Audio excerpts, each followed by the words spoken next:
Ya, jadi di sini ada data nilai ujian tulis kelas B dan kita akan menghitung datanya dengan mencakup yang pertama ada ukuran pemusatan, yang kedua ada tabel distribusi frekuensi, yang ketiga ada histogram, dan yang keempat ada kurva normal, dan yang kelima ada sebaran data.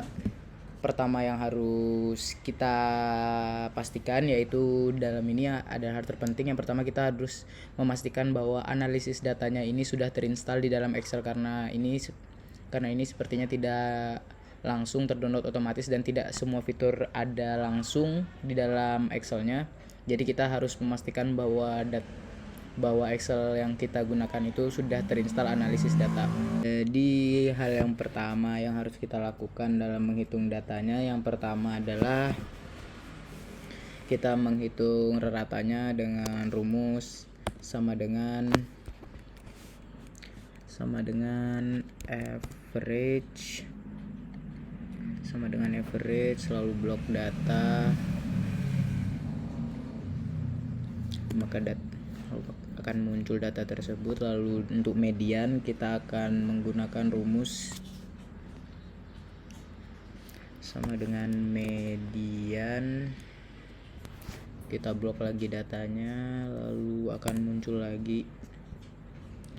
Lalu untuk modus kita menggunakan rumus sama dengan mode, lalu kita ulang lagi blok semua data yang ada. Untuk menghitung jumlah kelas, maka kita akan menggunakan rumus Sturges, yaitu dengan menggunakan sama dengan 1 plus 3,22 dikali dengan log 10 dengan banyak data itu 25, maka kita akan mendapatkan jumlah kelasnya. Untuk menghitung nilai minimum kita dapat menggunakan rumus sama dengan min dan kita dapat mengulang dengan memblok semua datanya lagi, maka akan mendapat nilai minimum. Untuk nilai maksimal kita melakukan kebalikannya, yaitu dengan menggunakan rumus sama dengan max, lalu kembali memblok semua datanya, lalu akan keluar nilai maksimum. Untuk menghitung panjang kelasnya kita dapat menggunakan rumus, kita buka kurung, kita klik nilai maksimumnya dikurangin dengan nilai terkecil, lalu kita tutup kurung, lalu dibagi dengan jumlah kelas,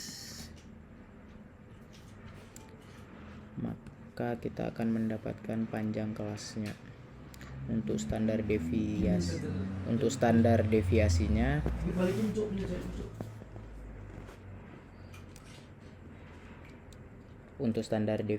kita dapat menggunakan rumus sama dengan stdef, lalu kita blok lagi semua datanya, lalu kita akan mendapatkan standar deviasinya. Untuk menghitung z-score-nya kita dapat menggunakan rumus normdis, maka x-nya ini kita bisa pilih ini, lalu kita koma.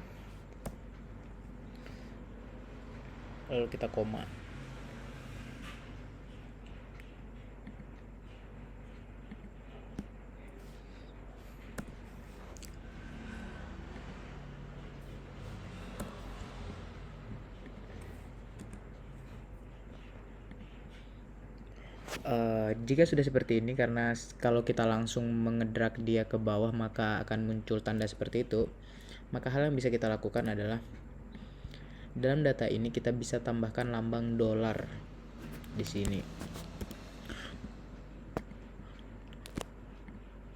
Tujuan melambangkan lambang dolar ini adalah untuk membuat rumus baru sehingga dapat menghasilkan hitungan dan kita dapat mengedragnya ke bawah.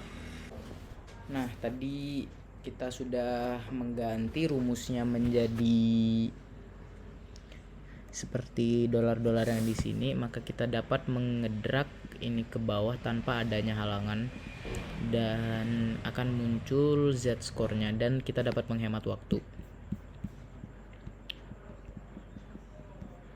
Untuk menghitung kelas intervalnya, yang bisa kita lakukan pertama adalah kita memasukkan dulu angka terkecilnya, lalu kita dapat memasukkan rumus sama dengan kita dapat memilih ini, lalu ditambah dengan panjang dari kelas, yaitu 13,269,42963. Oke, maka kita akan mendapatkan kelas intervalnya. Maka dari sini kita langsung bisa mengedrak sampai ke bawah. Oke, kita sudah mendapatkan kelas interval yang kita inginkan. Hal yang bisa kita lakukan selanjutnya adalah kita mulai menggunakan data analisis untuk menentukan interval kelas dan juga frekuensinya. Yang bisa kita lakukan, yang pertama kita dapat memencet data analisisnya, lalu kita pilih histogram. Dari sini kita bisa ulang lagi dari awal. Nah, tadi saya sempat mencoba juga sebelum merecord videonya. Yang bisa kita lakukan, input range kita bisa masukkan nilainya, sedangkan bin range-nya kita bisa masukkan di sini adalah kelas intervalnya. Lalu di output range kita bisa pilih di sini. Ya, di sini kita bisa milih interval kelasnya. Lalu kita bisa oke. Kita bisa oke lagi, maka akan keluar bin range-nya dan yang lainnya. Kita bisa ganti ini ke jumlah, dan juga kita bisa masuk ke step selanjutnya. Tadi saya juga sudah memastikan frekuensi yang di sini dengan menggunakan sum, lalu kita memblok semua ini dan kita mendapat jumlah yang benar. Dan juga saya sudah merapikan tadi banyak angka yang koma saya bulatkan dan saya buatkan ini, dan selisih dari semuanya adalah 12.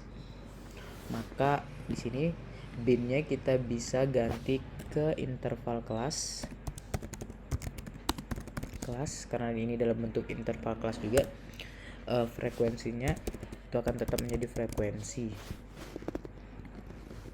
Oke, maka dari ini yang dari tadi data sudah saya rapikan juga, dan kita bisa lanjut ke pengerjaan selanjutnya. Untuk selanjutnya dalam ini kita akan membuat tabelnya. Itu dapat kita lakukan dengan cara kita dapat memblok ini. Setelah kita blok data yang kita inginkan, kita bisa pencet insert. Kita bisa masukkan tabel yang kita inginkan.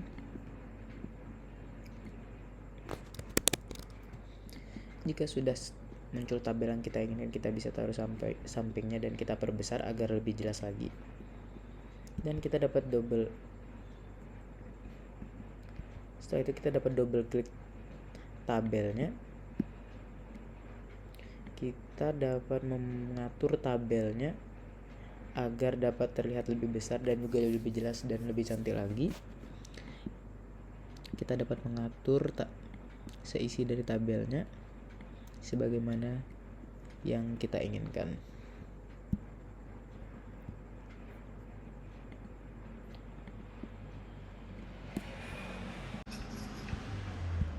Langkah selanjutnya yang bisa kita lakukan yaitu kita dapat select data. Kita bisa ganti nama kurvanya menjadi kurva normal.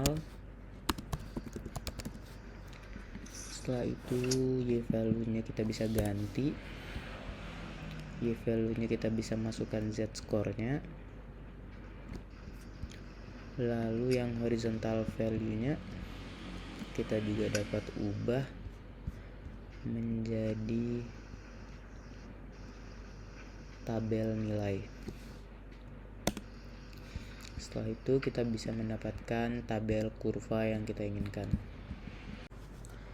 Baik, dari ini kita sudah mendapatkan tabel yang kita inginkan, maka kita bisa mengganti namanya menjadi judul kita yang tadi, yaitu nilai ujian tulis kelas B. Oke, maka begitulah cara membuat tutorial membuat tabel dengan mencakup ukuran pemusatan, tabel distribusi frekuensi, histogram, kurva normal, dan juga sebaran data. Sekian dari saya, kurang lebihnya mohon maaf. Terima kasih.